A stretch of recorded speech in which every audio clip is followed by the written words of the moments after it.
जैसे जैसे 2024 का चुनाव नज़दीक आते जा रहा है, ठीक वैसे वैसे ही भारत की राजनीति एक नए नए मोड़ लेती जा रही है। उसी कड़ी में एक सबसे बड़ी घटना है कांग्रेस का लोकसभा में विपक्षी नेता अधीर रंजन चौधरी का संसद से निष्कासन। दरअसल उन्हें संसद में स्पीकर के द्वारा सस्पेंड कर दिया गया, और वह ऐसा इसलिए क्योंकि उन्होंने नीरव मोदी की तुलना नरेंद्र मोदी से की और कहा कि एक नीरव मोदी भागा नहीं है, बल्कि नीरव मोदी तो नरेंद्र मोदी के रूप में भारत में ही बैठा है, जो मणिपुर घटना के लिए जिम्मेवार है। होता भी क्यों नहीं, ऐसे ही जैसे ही वो बोलते हैं, ठीक अमित शाह सदन में उठकर और उनका विरोध करते हैं। सारे भाजपाई सांसद स्पीकर पर दबाव देते हैं कि इन्हें इस बात के लिए संसद से निष्कासित किया जाए, और आनन फानन में उन्हें सस्पेंड कर दिया जाता है। थोड़ी देर बाद राहुल गांधी प्रेस कॉन्फ्रेंस करने आते हैं और वे सारे मुद्दे रखते हैं जनता के सामने और पत्रकारों के सामने, और वे बोलते हैं कि देखिए, मणिपुर पर हम चर्चा के लिए संसद को बुलाए थे, लेकिन मणिपुर पर प्रधानमंत्री जी केवल 5 या 10 मिनट ही मुश्किल से बोले होंगे। मणिपुर की स्थिति बहुत ही खराब है। प्रधानमंत्री भी आकर संसद में मणिपुर की स्थिति से अवगत कराए, और वे अपनी नाकामियों को ज़्यादा उजागर तो नहीं किए, लेकिन कांग्रेस के ही 50 गलतियों को की गिनती वे करवाकर संसद में चले गए।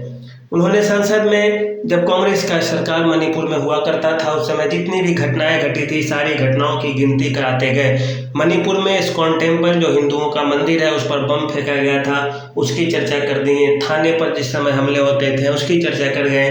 प्रधानमंत्री ने तो यहाँ तक कह दिया कि उन दिनों जब कांग्रेस की सरकार हुआ करती थी, चारों तरफ सेनाओं का पहरा होता था, तब जाके मंदिरों में पूजा की जाती थी, और उस समय जो वहाँ के घाटी के अलगाववादी थे, उन्हीं के अनुसार सरकार चलती थी और कांग्रेस भी उसी अनुसार निर्णय लेते थे।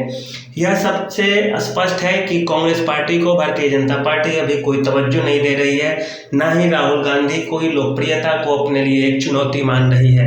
अगर ऐसा होता तो फिर राहुल गांधी और कांग्रेस पार्टी की किसी भी बातों को अच्छे से सुना जाता। भारतीय जनता पार्टी अपने आंतरिक सर्वे या राष्ट्रीय सर्वे एजेंसियों की रिपोर्ट के अनुसार आश्वस्त है कि 2024 में उसे किसी से चुनौती नहीं मिल रही है। कांग्रेस चाहकर भी 100 से ज़्यादा सीटें नहीं जीत सकती। ऐसे में क्षेत्रीय दलों को तो भारतीय जनता पार्टी आराम से लुभा लेगी, क्योंकि गठबंधन दोनों तरफ बनेंगे।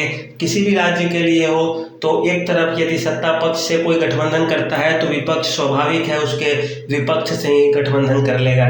यही स्थिति हर जगह बनती जा रही है। उत्तर प्रदेश में भी राष्ट्रीय लोकदल से भाजपा का अलायंस होने जा रहा है, तो बिहार में लोक जनशक्ति पार्टी से हुआ है, बंगाल में भी किसी क्षेत्रीय पार्टी से होगी, तो उड़ीसा में नवीन पटनायक की पार्टी से भारतीय जनता पार्टी गठबंधन कर लेगी। दक्षिण में भी वही होगा, पक्ष और विपक्ष दोनों एक दूसरे के तरफ होंगे।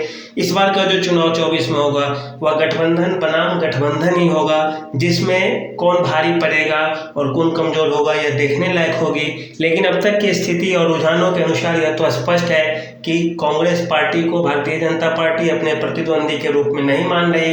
इसी कारण वह उसके राष्ट्रीय नेतृत्व को भी नहीं बकसती है। कभी उनसे आवाज़ छीन लेती, तो कभी बर्खास्त कर देती, तो कभी संसद में उनको कदर नहीं मिलती, तो उनके किसी बात को वे वैल्यू नहीं देते, और इस तरह से उन्हें किसी भी रूप में चुनौती नहीं मिल पा रही है। कांग्रेस ने जो नरेंद्र मोदी पे कटाक्ष किए हैं, नीरव मोदी से तुलना की है, इसका खामियाजा भी कांग्रेस को भुगतना पड़ सकता है, क्योंकि नरेंद्र मोदी की फैन फॉलोइंग बहुत ज़्यादा है, और इस मामले में राहुल गांधी काफ़ी पीछे है, और इससे जो मोदी समर्थक लोग हैं, वे कांग्रेस को चाहकर भी वोट नहीं दे पाएंगे, और इससे उनकी लोकप्रियता घटेगी। धन्यवाद।